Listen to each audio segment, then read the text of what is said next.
ذكرانا وأمدنا بالفضل والإحسان.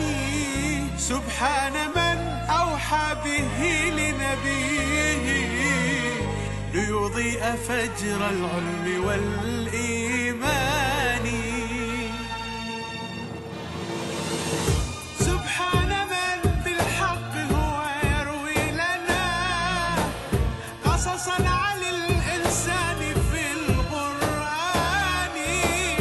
يا رب نور بالكتاب قلوبنا، يا رب عطر بالكتاب لساني. سبحان الله سبحان الله سبحان الله سبحان الله سبحان الله سبحان الله سبحان الله. كم من طغاة ظالمين تجبروا ملكوا بفضل الله ثم تنكروا وتذكروا عند التراب الفاني. كم من رجال صالحين تعاهدوا أن يصبروا وقت الصعاب وجاهدوا حكاياتهم تبغى مدى الأزمان. تلك العجائب والخوارق كلها صدق إذا وردت عن الرحمن. سبحان من بالحق هو يروي لنا قصصا عن الإنسان في القرآن. يا رب نور بالكتاب قلوبنا، يا رب عطر بالكتاب لساني. سبحان الله سبحان الله سبحان الله سبحان الله سبحان الله سبحان الله سبحان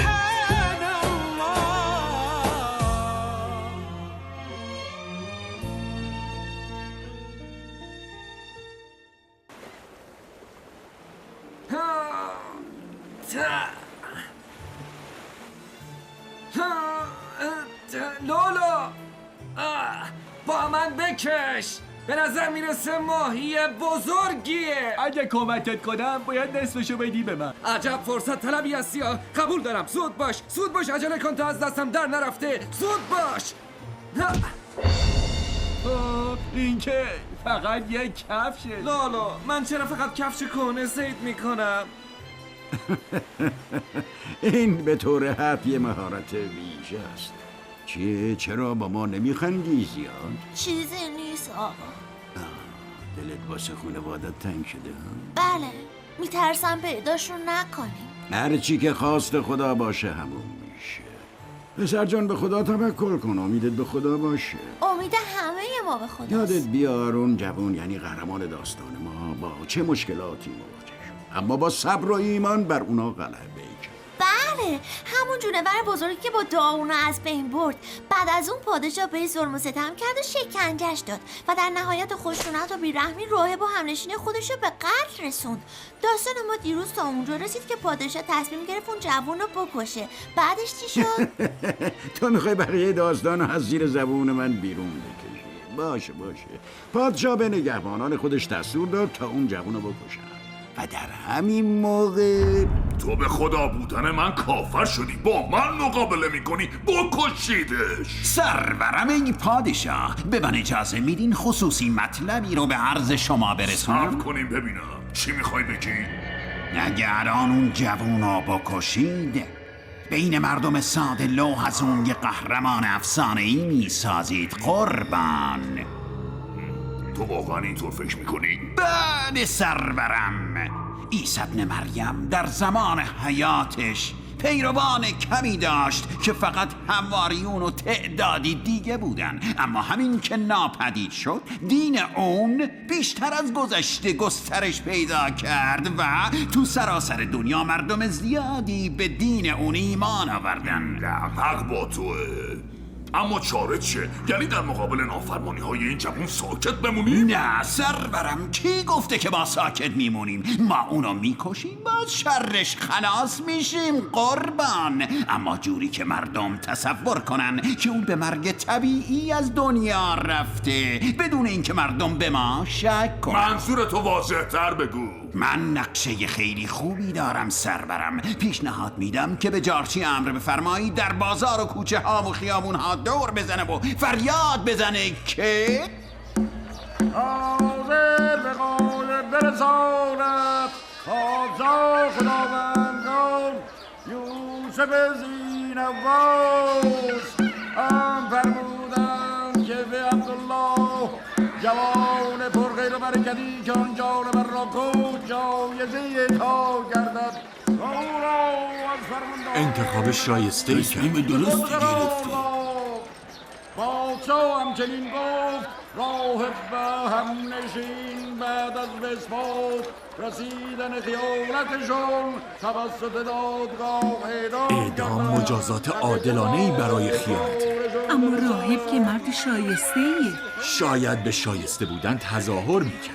پادشاه با انتخاب اون جوون به عنوان یکی از فرماندهان ارتش خودش حسن نیتش ثابت بله، کرد. این ثابت میکنه که پادشاه یوسف زینواس مرد نیکوکاریه. حاضر به قایب برساند حاضر به قایب برساند.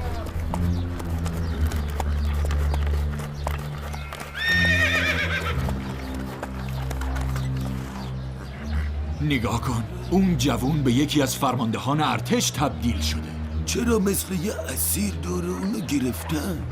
نمیفهمم، شاید میخوان ازش محافظت کنن. من فکر میکنم با زور با اونا داره حرکت میکنه. اگه حق با تو بود الان باید به دست و پاش زنجیر میبستن یا دست کم سعی میکرد از دست اونا فرار کنه. همونطور که میبینی زر و زیور اون از همه بیشتره. در ضمن سوار اسب سفید مخصوص پادشاه هم شده. دیگه چی میخوای؟ این جوون ما رو فراموش کرده و از افراد پادشاه شده. اون لیاقت این مقامو داره.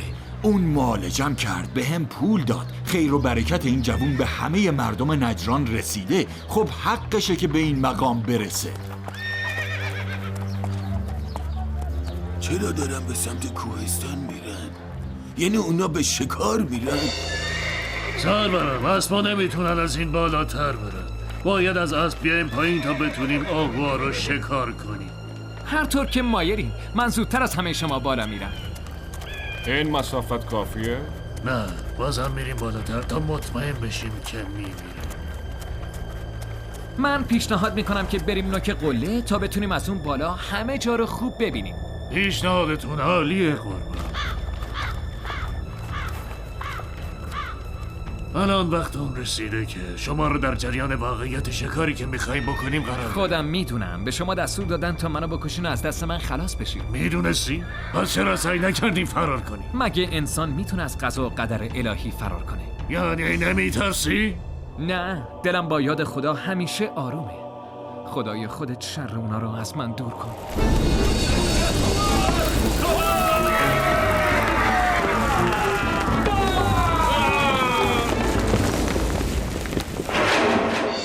تو؟ مگه با سرباز شکار نرفتی؟ رفتم همون جایی که تو میخواستی. سربازاتم هیچ کوتاهی نکردم، اما خواست خدا چیز دیگه ای بود. چطوری از دستشون نجات پیدا کردی؟ خداوند دانا و بینا منو نجات داد. از خداوند خواستم تا شر اونا رو از من دور کنه. زمین زیر پای اونا به لرزه در اومد و همشون سقوط کردن، اما من نجات پیدا کردم به لطف پروردگار. چرا برگشتی؟ میخوای با من بجنگی؟ من اومدم تا تو رو به عبادت خداوند یکتا دعوت کنم. اومدم به تو خیر دنیا و آخرت رو پیشنهاد بده. نکنه میخوای من به دین راهب ایمان بیارم؟ یعنی هنوز نفهمیدی که دین اون بر حقه؟ هنوز نفهمیدی که خداوند هر کاری رو اراده کنه میتونه انجام بده؟ تا کی میخوای به لجبازی و خود بزرگ بینی ادامه بدی و به مردم ظلم و ستم کنی؟ خفه شو، دستگیرش کنی.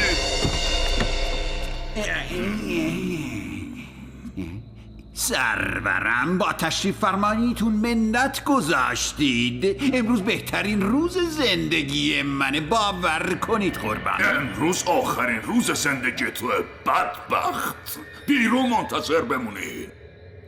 سرورم، چی شما رو اینقدر عصبانی کرده؟ حماقت تو نقشه شکست خوردت. اون جوون نجات پیدا کرد و 4 نفر از بهترین و قوی‌ترین مردای من کشته شدن. اونا از بالای کوه به پایین پرت شدن، ولی اون پسر سالم برگشت. ولی چطور تونست تنهایی اونا رو از بین ببره؟ اون پسر هیچ کاری نکرد. کوه یهویی به لرزه در اومد و سربازا از بالای کوه به پایین افتادن، مثل دونه های خرما که از نقل پایین میافتد. عجب شانسی داره این پسر. چاره چیه؟ چجوری این جوون از سر رام بردارن؟ سرورم، مطمئن باشید این بار دیگه نجات پیدا نمیکنه. با کشتی اونو به جزیره‌ای که کوسه های خونخوار داره میفرستیم که دیگه نتونه جون سالم به در ببره. تا حالا هر کس به اون جزیره رفته زنده برنگشته. گناه ما چیه که باید این مأموریت رو انجام بدی؟ مگه میتونی از دستور پادشاه سرپیچی کنی؟ حالا پرتش کنی؟ صبر کن تا به آبای عمیق‌تر برسیم، بعد پرتش کنیم. دیدی چی شد؟ الان هممون از بین میریم. بجام قایق نجات آماده کن. بین شما فقط کسی که به خدا ایمان آورده نجات پیدا میکنه. فقط خدا میتونه شما رو تو خشکی و دریا از اتفاقات سخت و هولناک نجات بده. خدا برای همه بنده هاش مهربونه. ساکت باش، دهنشو ببندی. خدای من از شر اونا در امان نگهدار.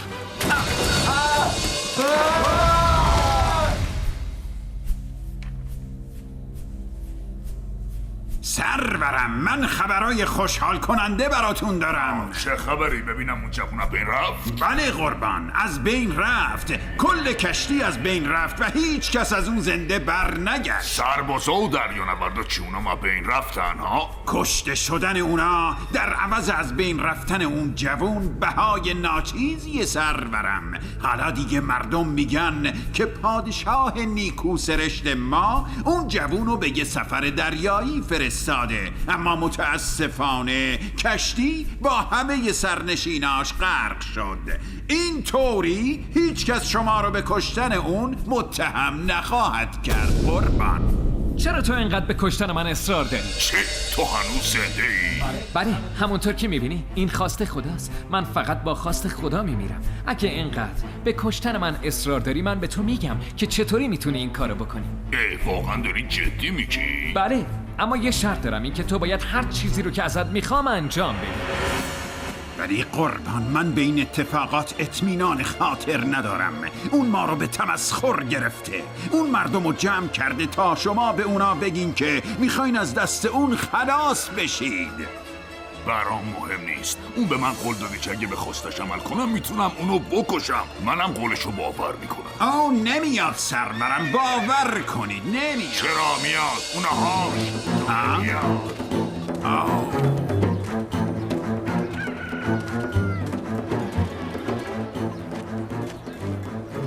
آهای مردم، گوش کنین. پادشاه یوسف زینواس میخواد به شما چیزی رو بگه.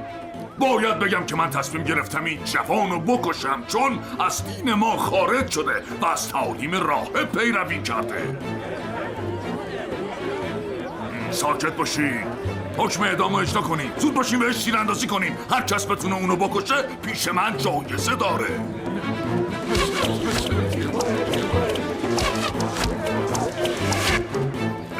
تو تیرای سربازای منو جادو کردی آره؟ من جادوگر نیستم. من بنده ای از بندگان خدا هستم و دنبال روی پیامبر خدا عیسی ابن مریم. من با نیزه پدرم زینواس حمیری تو رو میکشم. حالا ببین، مرا با این تیر خودم بکش و با صدای بلند فریاد بزن به نام خدای این جوان. ای بابا، این تیرا تیز نیستن، شبیه شاخه درخت خشک هستن. داری منو مسخره میکنی؟ من دارم وسیله رو نشونت میدم. اگه واقعا میخوای منو بکشی، هر چیزی رو که به تو میگم انجام بده. به نام خدای این جوان. باید بلندتر بگی تا همه اونو بشنون. به نام خدای این جوان. خدایا، من به خاطر ایمانی که به تو دارم و از اینکه در راهت کشته شدم و از اینکه از عذاب و آتش جهنم رهایی پیدا کردم و از اینکه به بهشت میرم از تو متشکرم. نیست خدایی جز خدای یکتا. مرگ بر جوان خائن. با من تکرار کنید: مرگ بر جوان خائن.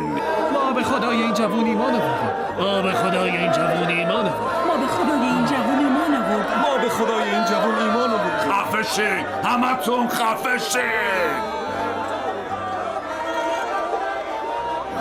به اونو دستور بده که ساکت شن. هر کس دهنشو باز کنه میکشم. این کار دیگه بیفایده است سرورم. مردم به خاطر کشته شدن اون جوون قیام کردن. من همه اونا رو میکشم. این جوون از آتیشی که از اون نجات پیدا کرد داشت حرف میزد. من به اونا نشون میدم که آتیش همینجاست و پیش پروردگار اونا نیست. چطوری سرورم؟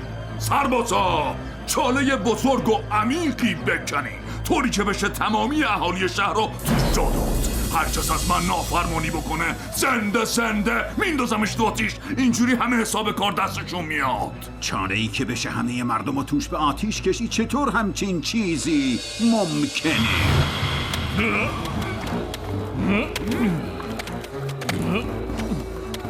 از پروردگار این جوان رو برگردونین تا من شما رو ببخشم. شماها حقتونه که پدرتون در بیاد. اونا رو به آتیش بکشین تا بدونن که عذاب و آتش سوزان تو دستان کیه.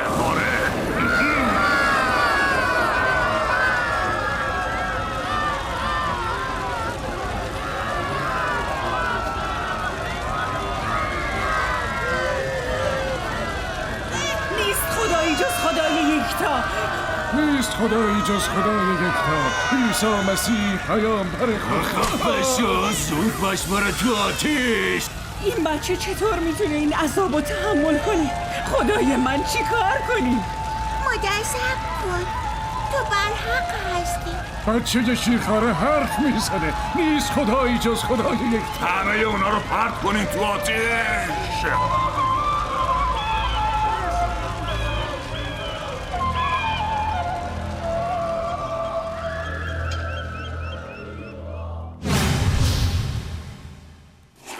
بسم الله الرحمن الرحیم. سوگند به آسمان که دارای برج‌های بسیار است و سوگند به آن روز موعود و سوگند به شاهد و مشهود. مرگ بر شکنجهگران صاحب گودال آتش، آتشی عظیم و شعله‌ور، هنگامی که در کنار آن نشسته بودند و آنچه را با مؤمنان انجام می‌دادند تماشا می‌کردند. هیچ ایرادی بر مؤمنان ندانستند جز این که به خداوند عزیز و حمید ایمان آورده بودند. همان کسی که حکومت آسمان‌ها و زمین از آن اوست و خداوند بر همه چیز گواه است. صدق الله العلی العظیم. پادشاه کافر و سربازانش ایستادند و سوختن مؤمنان را تماشا کردند. کفار خوشحال شدند و هلهله کردند. مؤمنان آرامش قلبی عجیبی پیدا کردند، مخصوصاً بعد از دیدن معجزه الهی و برف آمدن آن نوزاد شیرخوار که خداوند اونو به سخن در آورده بود و به اونا اطمینان خاطر داد که حق با اونهاست. آتش لباس و پوست و جسم اونها رو سوزوند، اما اونا در کمال آرامش و خرسندی عذاب و تحمل کردند. هر یک از مؤمنان به شعله فروزانی تبدیل شدند که جهان تاریک آن روزگار رو روشن کردند.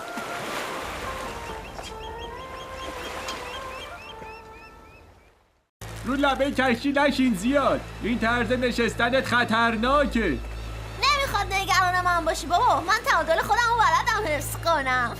پسر جون به حرفم گوش بده، اینقدر لجبازی نکن. تو به کارت برس، کاری هم به کار من نداشته باش. لالا، من بادبانو باز کردم. پس بیا پایین.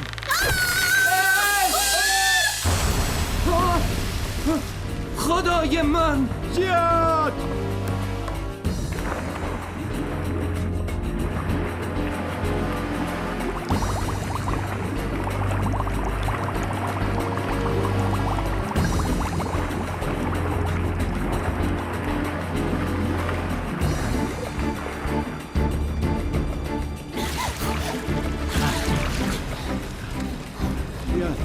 حالت خوبه؟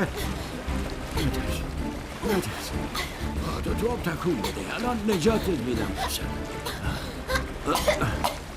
نمیتونم. به شور زیادی خوردی. نگران نباش، الان میبرمت تو کشتی. اونجا نجات پیدا میکنی. کدوم کشتی؟ اون داره از ما دور میشه. از هیچی نترس، اون داره دور میزنه تا پیشمون برگرده. لولو و مرجان کارشونو خوب بلدن، نترس.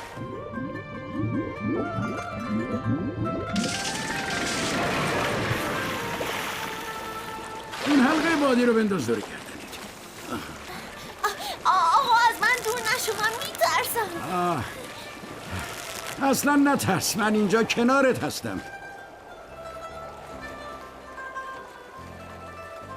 سرورم، من بارها به اون هشدار دادم ولی اون حرف گوش نمیده.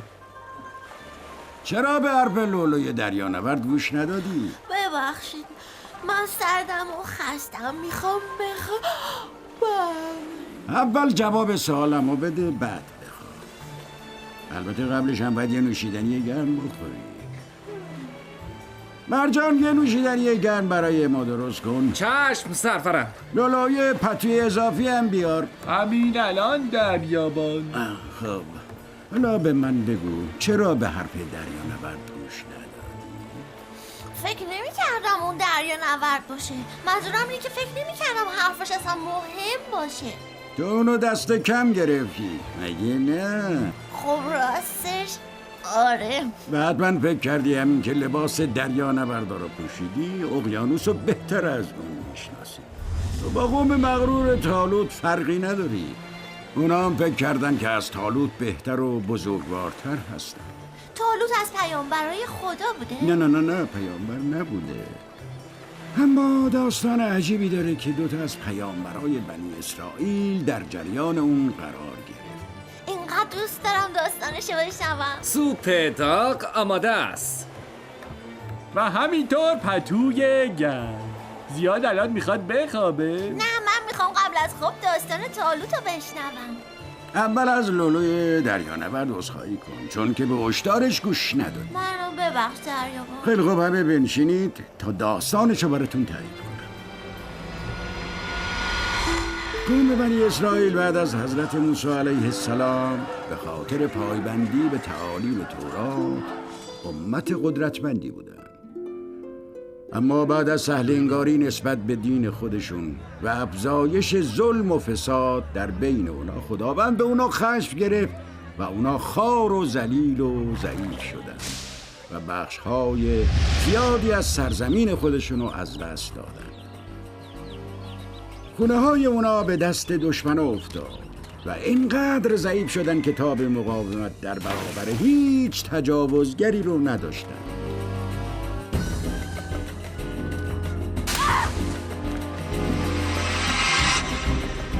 بزرگای قوم برای بررسی این مشکل و حل اون گرد هم جمع شدند.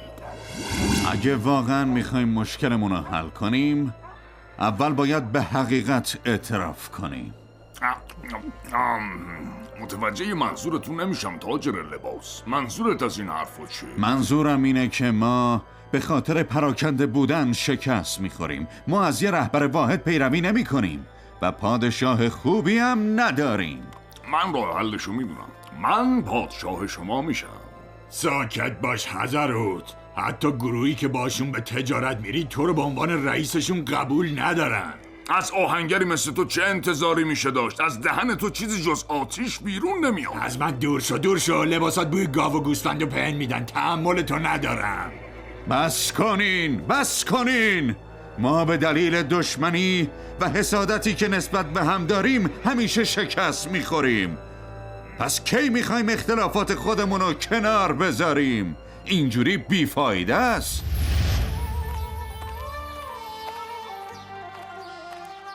سرورم تالوت. سمعان، 1000 بار به تو گفتم من سرور کسی نیستم. من یه دباغ فقیرم. تا وقتی که تو کار به من کمک میکنی باید مثل پسر نسبت به پدرش با من برخورد کنی. چشم استاد. رئیس تجار دامها با شما کار داره. بگم بیان؟ بهش بگو بیاد تو. بفرمایید آقا.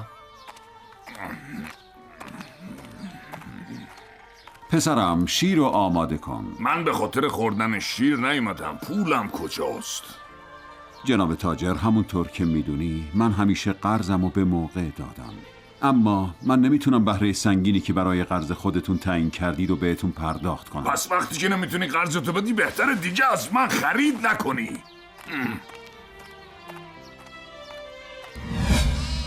نفهمیدم، یعنی شما میخواین کارتون از دباغی به چوبانی تغییر بدید؟ من در کنار دباغی میخوام چوپانی کنم پسرم.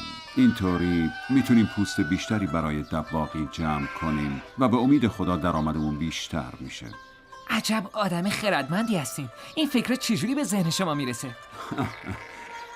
من وقتی پدرم با هم حرف میزد به دقت به حرفاش گوش میدادم و از اون چیزای زیادی یاد میگرفتم. علم و دانش همیشه باعث پیشرفت انسان. آقای تالوت، من از اینکه با شما کار میکنم خیلی خوشبختم. شما عموی خوبی برای من هستین. الان به گله آب بده و خوب از اونا مواظبت کن. منم هیزم جمع میکنم تا با هم ناهار رو آماده کنیم. در اون زمان بزرگان قوم به نزد پیامبر خدا سموئل رفتند که تو خیمه خودش مشغول راز و نیاز با خدا بود. اون پیامبر بعد از راز و نیاز با خدا به قوم خود نگاهی کرد و به اونا خوش آمد گفت: ای پیامبر بزرگ، مگه خداوند شما را برای ما نفرستاده؟ پیامبر خدا فرمود بله. مگه ما آواره و مظلوم نیستیم؟ فرمود بله. چرا از خدا نمیخواین تا پادشاهی برامون بفرسته تا ما رو زیر پرچم خودش جمع کنه تا در راه خدا با دشمنا بجنگیم؟ بله، تا زمینای خودمون رو پس بگیریم و اوضاع خودمون رو سر و سامون بدیم. پیامبر خدا فرمود اگه از خداوند بخوام برای شما پادشاهی بفرسته و شما رو به جنگ دعوت کنه با اون دشمن می جنگی؟ چرا نباید در راه خدا بجنگیم در حالی که دشمن داره ما رو از سرزمینمون بیرون میکنه؟ پیامبر خدا فرمود اگه خواسته شما رو عملی کنم از موضع خودتون عقب نشینی نمی‌کنید. چرا باید عقب نشینی کنیم؟ هرگز همچین اتفاقی نمیفته. پیامبر فرمود من از خدای خودم میخوام تا پادشاهی برای شما برگزینه تا زیر پرچم اون با دشمن بجنگید. به خاطر این کار از شما ممنونیم. شما رو با خدای خودتون تنها میذاریم، ما باید بریم.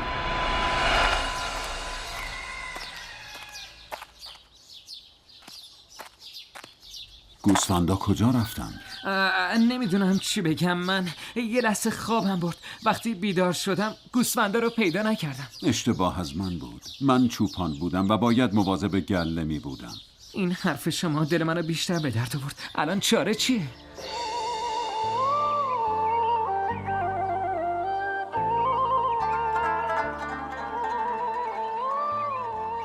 ای پیامبر بزرگ، من برای چرای گوسفندا و الاغا بیرون رفته بودم، اما اونا تو صحرا از دست من فرار کردن. نمیدونم کجا رفتن. اومدم سراغ اونا رو از شما بگیرم. پیامبر خدا از اون پرسید آیا نسبت به احشام خودت احساس نگرانی میکنی؟ بله. ساموئل فرمود فکرتو مشغول اونا نکن. آخه پیامبر بزرگوار، چطوری فکرمو مشغول اونا نکنم؟ این مسئولیت به عهده من گذاشته شده. پیامبر خدا گفت گوسفندا به خانه پدرت برگشتن. خدا رو شکر، مال حلال از بین نمیره.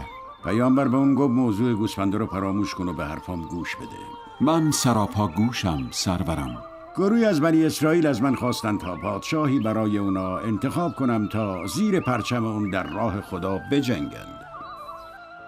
درسته، ما به شدت به یه پادشاه مدیر و مدبر و شجاع نیاز داریم تا مردم رو دور هم جمع کنه. سرورم، شما از خدا همچین درخواستی کردید؟ پیامبر خدا گفت بله، من از خدا خواستم و اونم تو رو به عنوان پادشاه بنی اسرائیل برگزید. خدا منو انتخاب کرد؟ پیامبر خدا گفت بله. من چطور میتونم پادشاه باشم؟ من فقط یه دباغ فقیرم. پیامبر خدا گفت این دستور خداست، تو باید خودتو برای جنگ با دشمن آماده کنی. من در خدمتگزاری حاضرم.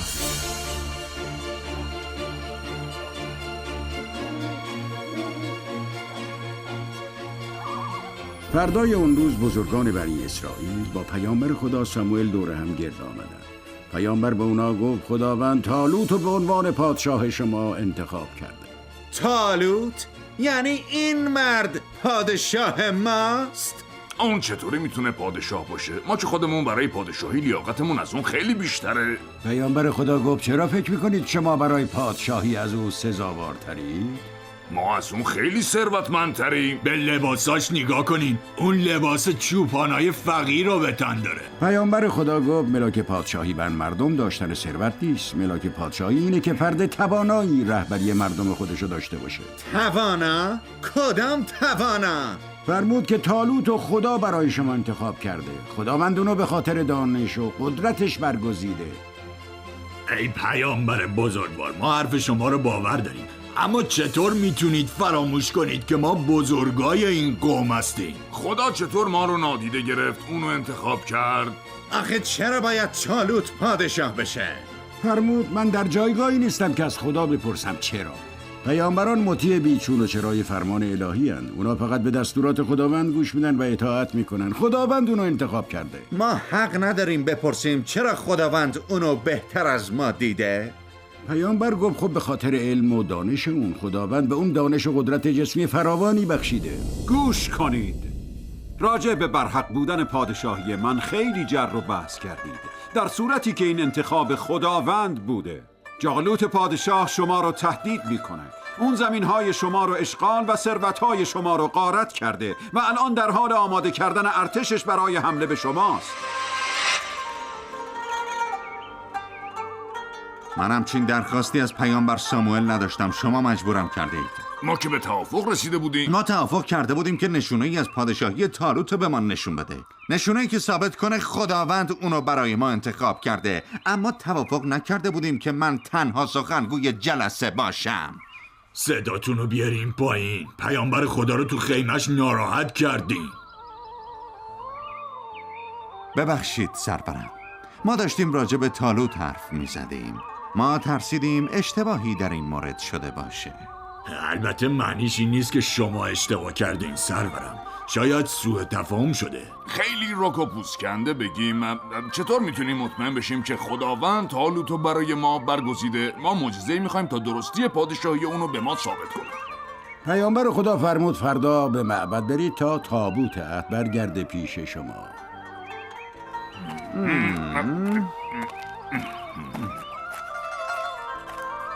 تابوت عهد چطوری ممکنه پیش ما برگرده؟ اونو که دشمن‌ها ازمون گرفتن. این تابوت توی روستای دور افتاده نزدیک رودخونه اردنه. تا اونجا چند روز فاصله است، خیلی دوره. این تابوت دیگه به هیچ وجه به ما نمیرسه. اگه نرسید ما حق داریم که با طالوت مخالفت کنیم و میتونیم یه پادشاه دیگه برای خودمون انتخاب کنیم. اینا همه مردن؟ بله، هر روز چند تا از مردای خودمونو توی معبد مرده پیدا میکنیم. هیچ توضیحی هم برای این موضوع نداریم. موضوع عجیب اینه که هر وقت میخوایم بت بزرگ رو بذاریم اینجا ثابت نمیمونه و سرنگون میشه. این بت‌ها به طور طبیعی سرنگون نمیشن. باور کردنی نیست. سر اونا میفته روی زمین. با اینکه ما اینجا از بت بزرگ نگهداری میکنیم، مردم دیگه میترسن وارد معبد ما بشن. میخواید واقعیت رو بشنوید؟ بله، واقعیت چیه؟ باید بهتون بگم که این تابوت عهد علت همه مشکلات ماست. حق با توه. از وقتی اونا دزدیدیم همینطور مصیبت رو سر ما میبره. من میگم باید اونو از معبد بیرون ببریم و از دستش خلاص بشیم. چطوری میتونیم از این وزن سنگین خلاص بشیم؟ اونو میذاریم تو کالسکه چوبی و به 2 گاو قوی هیکل میبندیمش و بعد اون 2 تا گاو رو به سمت صحرا روونه میکنیم. مگه به شما نگفته بودم تابوت دیگه هیچ وقت نمیاد؟ آقایون، ما داریم وقتمون رو تلف میکنیم. من پیشنهاد میکنم بریم از پیامبر خدا بخوایم تا یه پادشاه واقعی برای ما انتخاب کنه.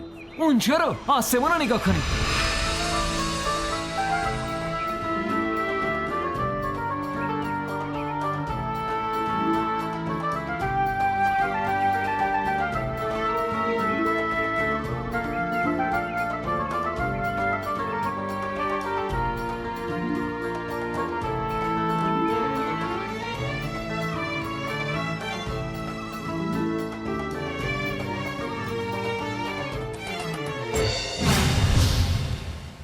به نام خداوند بخشاینده مهربان. پیامبرشان به آنها گفت خدا طالوت را پادشاه شما کرد. گفتند چگونه او را بر ما پادشاهی باشد؟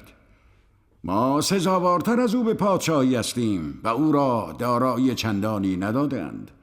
گفت خدا او را بر شما برگزیده است و به دانش و توان او بیفزوده و خدا پادشاهیش را به هر که بخواهد میدهد که خداوند در برگیرنده و داناست. صدق الله العلی العظیم. تابوت عهد چیه؟ توی اون چی بوده؟ فردا انشاءالله جوابتون میدم. حالا وقت خوابه. فقط میخوام بدونم جواب سوالم چیه. مثل قوم طالوت اینقدر جر و بحث و لجبازی نکن. سعی کن به موقع خوابیدن و یاد بگیری. چشم دریابان. شبتون بخیر.